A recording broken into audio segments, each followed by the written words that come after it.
Hello and thanks for listening to Heavy. This interview is proudly brought to you thanks to Rode, your leading Australian-based audio technology company.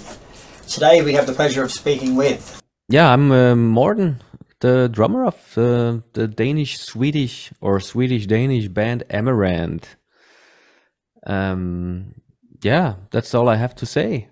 What do you Beautiful, want mate. to know? That's enough, mate. We know who you are now and where you're from. That's enough for us. How you doing?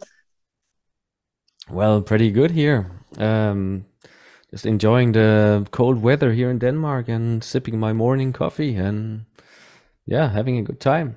Very good, mate. So, Amaranthe are preparing to unleash your sixth album, The Catalyst, on February the 23rd. So, how are you feeling about it?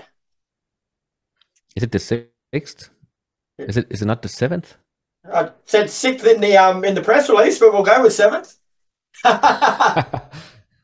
if let's just count for a moment here. Let's make sure that the facts are right. Rightio. Let's see. 1, 2, 3, 4, 5, 6. It's the seventh. Well, there you go. They missed one on you. Damn, it's the seventh. Oh, that's so wow. Seventh album. Okay, good enough then.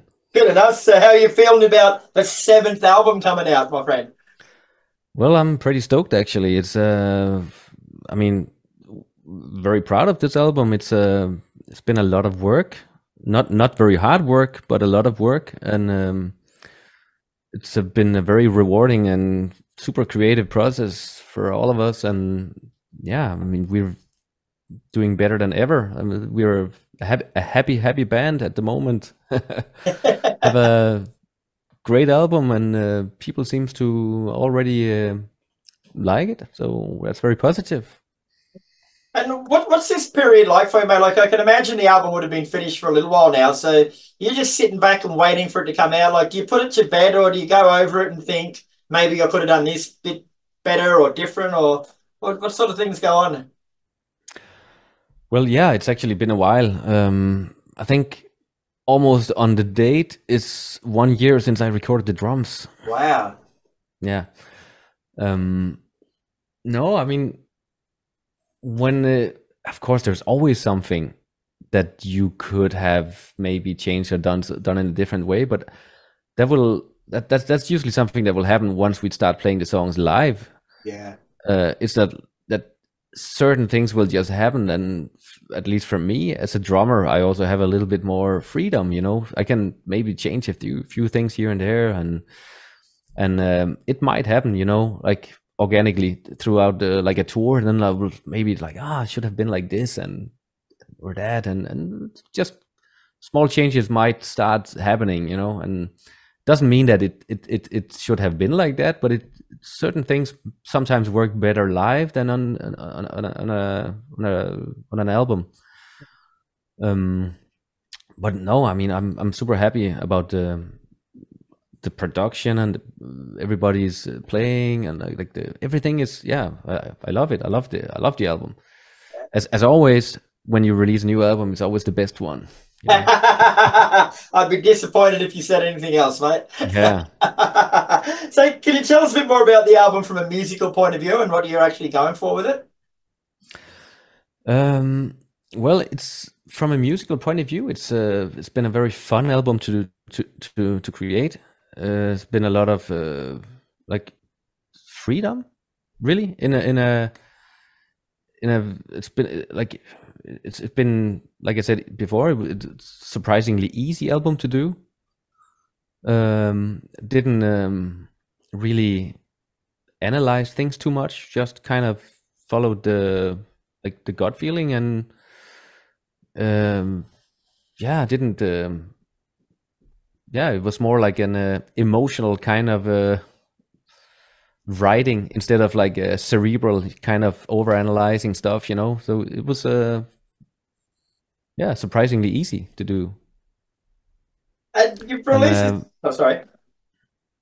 no, I mean it's a very obviously we always set up like to every album has a certain reaction to the previous album, and this time we felt like, oh, maybe we should have a few more faster songs, like more energetic. So I would say that the biggest difference between this one and Manifest is maybe that there's more like faster, high energy songs in this one. Yeah. So you've released the singles Revision, Insatiable, Outer Dimensions, and Damnation Flame. So would you say overall they're a good sonic representation of what you expect? Yeah, for sure. I mean, there's also completely different elements in other songs. It's probably the most diverse album, actually. Now that I think about it, there's like there is some symphonic elements, even more symphonic elements in some of the songs that hasn't been released yet, and even like more high energy songs as well, and as well as like super heavy songs, and a ballad, of course, as always. It has to be a ballad. Has to be one. Very, very, very different kind of ballad this time. It's like really, yeah, exceptionally. I mean, the performance of Elise and Nils in this ballad is it's next level. Yeah. I would say. Yeah. The album opens with the title track, which is, of course, the Catalyst. It's very operatic and got a lot of electronics and atmospherics in it. Like it's a good choice to open the album because it starts off like that and sort of lulls you in and then just goes bang. Yeah, it's the first time we ever actually have an intro on the first song, an actual intro. You know, it's like I don't know, it's like 40-50 seconds of intro before. I mean, it's music. It's not just like ambient sounds or anything like that. So, but it's not something we've never done before. And yeah, I mean, it's kind of like a classic Amaranthe song, obviously, but it's also has some completely new flavor to it, I would say. Yeah.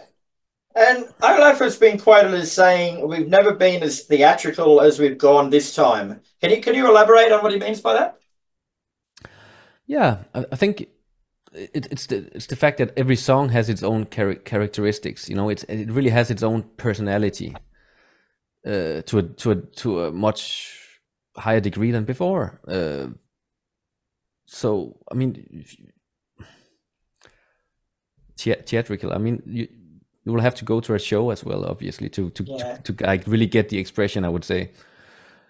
But yeah, I mean, from the video perspective, you can see that the first single, "Damnation Flame," is obviously very theatrical in the fact that we are vampires. It's a vampire video, and that's something we never done before.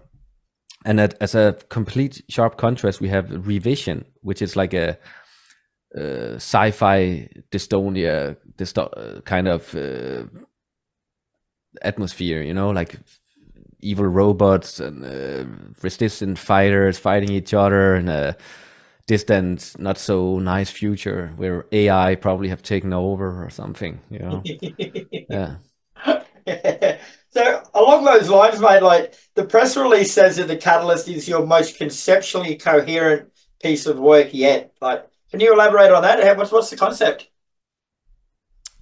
Well, first of all, the Catalyst is like represents change. On a global scale and on a personal scale. So I would like it represents the world we live in right now. You know, you can look at the future depending on which glasses you wear. You know, it's gonna be a good future or it's gonna be a bad future. It's like it depends on where you are, maybe where you're living. If you're like living in Ukraine or something right now, it's probably not a very happy outlook. Or on the other hand, if you're living in, I don't know, Australia, might look good. I don't know, but I mean, it's all a choice in a way. I mean, we create this choice. We create our future with every thought we are having in a way. So it's kind of empowering, you know, to think of like, okay, so yeah, there's this big future happening out there decided by politicians and all that, but it's also up to us individually to create the little bubble we live in, you know, make this a positive bubble and affect our environment in a positive way. You know, not don't pollute the air, you know, with negativity, but try to create positive change. And this is the catalyst. You know, it's like this. It can be whatever. It can be whatever you want it to be, and it probably is. It's like AI. I mean, there's also obviously parallels to AI in this whole concept, that it kind of divides people. You know, some people are scared. Some people are like, "Oh, this is gonna ruin everything." Like the worst consequence would be that it enslaves us. You know, that's pretty much what the kind of dystonia we show in the revision video, like you know, like the evil robots, you know, have taken over, like obey us, and you know. But it might not be so. It might also be the best thing that ever happened, but it can also be the two things at the same time, you know. Yeah. It's like any technology, you know. Like I don't think anybody wants to live in a world. I mean, maybe we want to live in a world without internet sometimes, but it's both the best thing and the worst thing at the same time, right? Yeah, exactly. So it's whatever we want it to be. It ultimately depends on us. If it's not, there's no absolute like it's good or bad. It depends on the context.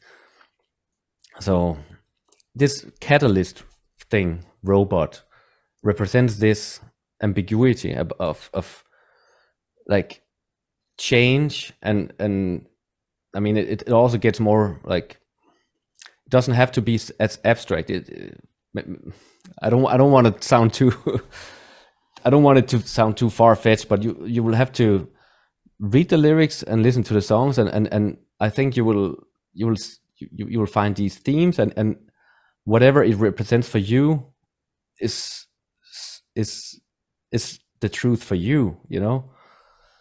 I mean, it's such a big subject, you know. Like there is no, like the world we live in, there is no one. I mean, people are trying to direct us. You have to think like this. You have to. This is right. This is wrong. But ultimately, it's up to us. So it's yeah. Sounds Basically, it's to empower people. You know. Okay, cool. The Catalyst also sees the band welcome new growler Mikhail Salin into the band. So tell us a bit more about him and what he brings to your sound. Yeah, we got the most amazing vocalist in Michael. He's fucking great, and he's a good guy as well, good friend. And actually, we knew him from way back in 2015 when he was supporting us on a European tour with his old band Engel. So we already knew that he was probably the best person we could choose for this. Yeah, he came into the studio and completely surprised us all. We knew he were good, but we didn't know that he was that good. He just completely nailed some of the most difficult parts. Like some of the vocals can be pretty demanding and like really like fast, and like you have to have the articulation and actually pronounce the words. And he was a fucking machine. Just complete deliverance. Yeah, amazing. Very cool. And you've got a tour coming up this year with Dragon Force and Infected Rain, mate. Like that sounds like it should be a lot of fun. Yeah, for sure it will. Yeah, we have a tour in a couple of weeks, I believe it is, in Europe, all of Europe, and yeah, we already toured with Dragon Force in the States, and it was great. Almost all shows were sold out as well, so like tons of happy people everywhere, and the crowds, and every day was a big party. And I mean, not party, but on stage at least. I don't know. How'd you get on? How'd you get on with Sam? He likes a party. Oh, Sam, yeah, he's he's fun. Yeah, he's a. I mean, they're all very, very nice. Yeah. They're pretty chill. I went They're out for pretty lunch with relaxed. Sam last time he was out here in Australia, and he was drinking beer at 10 o'clock in the morning. That guy does know how to party. Yeah, he likes beers. That's for sure. Like we're more I think the Amaranthe in 2024 now is more like the drinking coffee and drinking tea, and maybe have the occasional nice scotch or something. Maturing, mate. You're maturing. Pretty boring. Pretty boring. Watching movies and, yeah. It's what happens as we get older, my friend. All right, mate. Well, thanks very much for your time tonight. It's been a pleasure speaking with you. Your 7th album, The Catalyst, is out February the 23rd. So I've heard it today before this interview, and she's an absolute cracker, mate. Well done. Thank you very much. It was a pleasure talking to you. This podcast was brought to you thanks to LOWE. Intro music by Frankenblock from the album The X-Files Volume 1. For more heavy interviews and goodness, check out www.heavymag.com.au.